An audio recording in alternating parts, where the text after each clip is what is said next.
Do you want Jake Moody on this team this year? If the answer is yes, let's hear it. Woo! Not you, Spadone. Shut up. The fans don't think Jake Moody is the best player available at kicker. When they're saying, oh, just look at his face. You know he's going to miss it. The amount of people that are body language experts, it might just be his face. I'm hearing something on this panel that's very odd to me in professional sports. Well, like you literally just said, this is mean.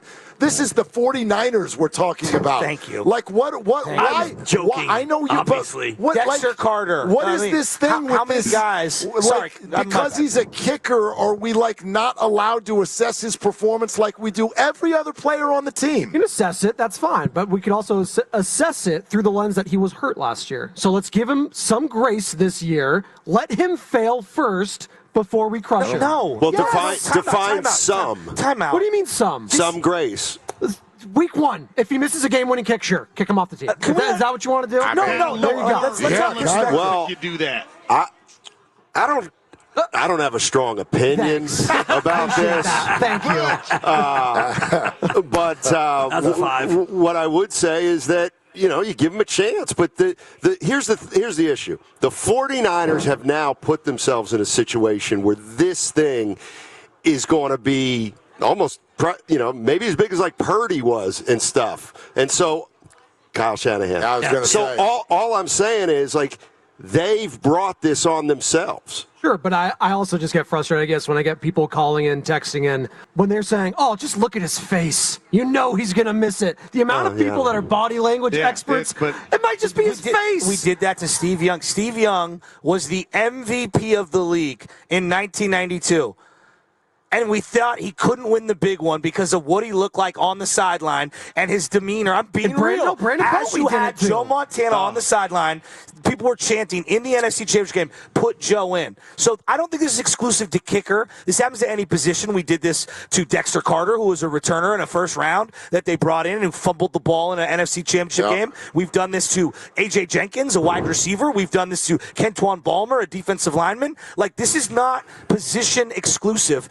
This is, if you underperform, we will run you out of town. Ronnie Bell last year is a great example. Exactly. And so when the team puts this much eggs into this basket, it's on them. No one's mad at Moody. Yeah. We're mad that he's still the one going out there deciding games. At every other position on this team, they said, can you help us win more than player X? That's why Purdy's the quarterback. That's why they're not letting Trey Lance develop and learn on the fly. They want to win. That's why, Colton McKivitz is playing right tackle. That's why hopefully at some point D. Winters or Nick Martin's going to play linebacker. They go with the best player at the position. The fans don't think Jake Moody is the best player available at kicker. But it's political. It's CNN. It's where he was drafted in the 3rd round, and that's why he's on the team. We say it with Brock Purdy. Why didn't he get all the credit? Oh, it's draftism. This is obvious. I believe, and as much as I'm rooting for Jake, he could and should be gone, but because they spent all that capital to get him, that's why he's getting 100th chance. Well, but that's what you don't like that. No, why would a fan like that?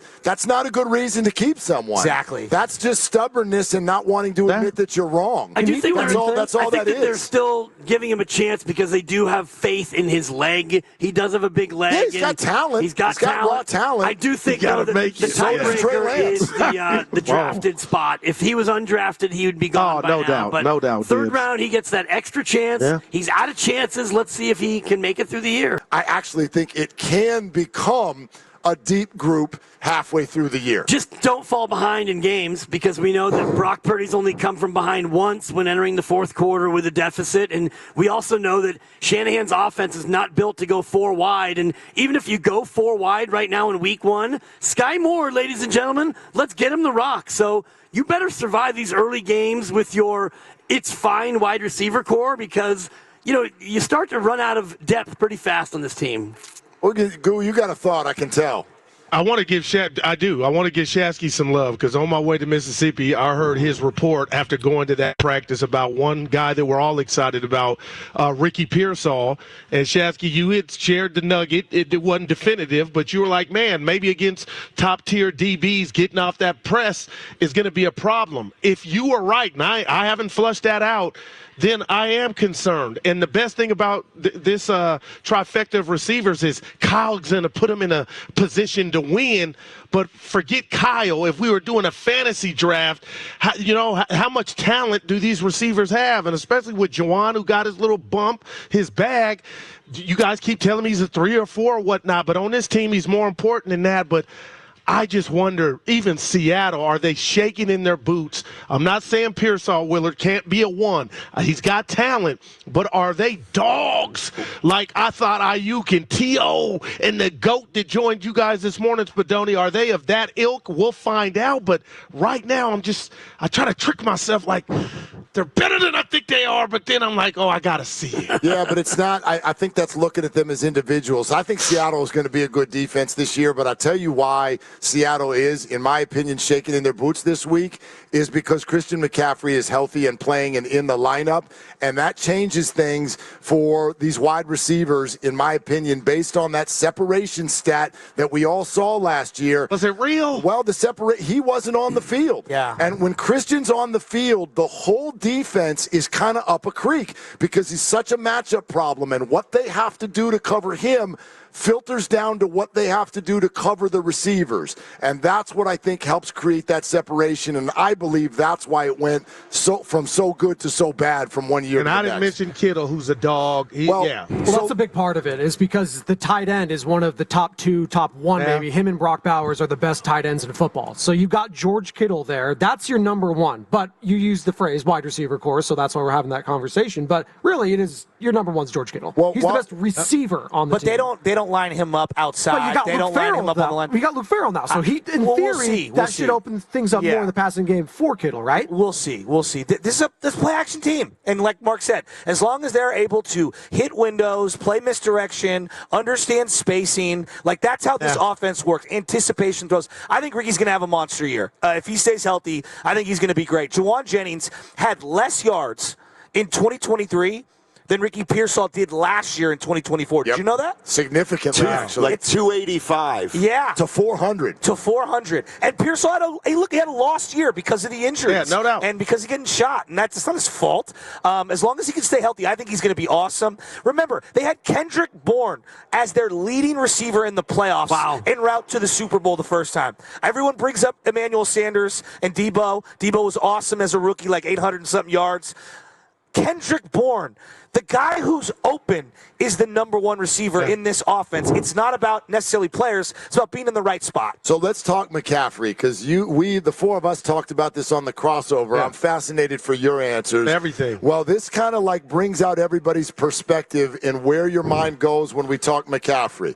If I ask you, Spadone, do you want Christian McCaffrey to have over or under 300 touches this year? And for reference point, 2 years ago, it was somewhere more in the neighborhood of 350, 360. Do you want Christian to have over or under 300 touches this year? Probably under, but now that I'm thinking about it, if he is going over, that means he's having a good season then, right? That means he's healthy for the most part. The problem is, Mark, it's not like a broken bone that he's recovering from or just a straight ACL tear and it got repaired and he's doing that. This is an injury that could just pop up at any time. Bilateral Achilles tendonitis. Like, you use the word Achilles, I get scared. In any sporting event, and it doesn't matter. Basketball, football, hockey, baseball, Achilles scares the hell out of me. And for a guy with that much wear and tear, going back to college at Stanford, all the way through now, through Carolina, now San Francisco, I get very nervous. So you bring in, Brian Robinson Jr. from Washington to be the backup. Now, we had Baldy on earlier in the week, and he wants to see a heavy workload for Christian McCaffrey early on to kind of test that theory, if you will. So I'm still going to say under, but if it goes over, that means he's staying healthy for the most part. How would you answer that? This is what you want. Such a tough question. What do you want to have happen? Well, what I want to have happen is Brian Robinson and CMC to be on the field at the same time. That's one thing I'd like to see. I think that CMC is underutilized as a slot receiver or just as a second running back out of the backfield as a pass catcher. I think he puts pressure on a defense before the snap even happens, and I feel like they failed to utilize him that way in years past because they didn't trust the second running back. So I'd like to see that. I think I'm more with Spadoni, where if he has more than 300 or so, that means he's healthy all year, right? But situationally, where are they? Are they between the tackles in 2-score games where you're up and he could be off the field, or are these couple passes out in the flat, he steps out of bounds? I think the thing for him this year is don't turn up field. If you get 7 or 8 and you need to just step out of bounds, you got to save yourself a little. He's got to put a seatbelt on himself. It's hard. What makes him special is breaking tackles and going the extra 6, 7, 8 yards. That's what makes him such a unicorn.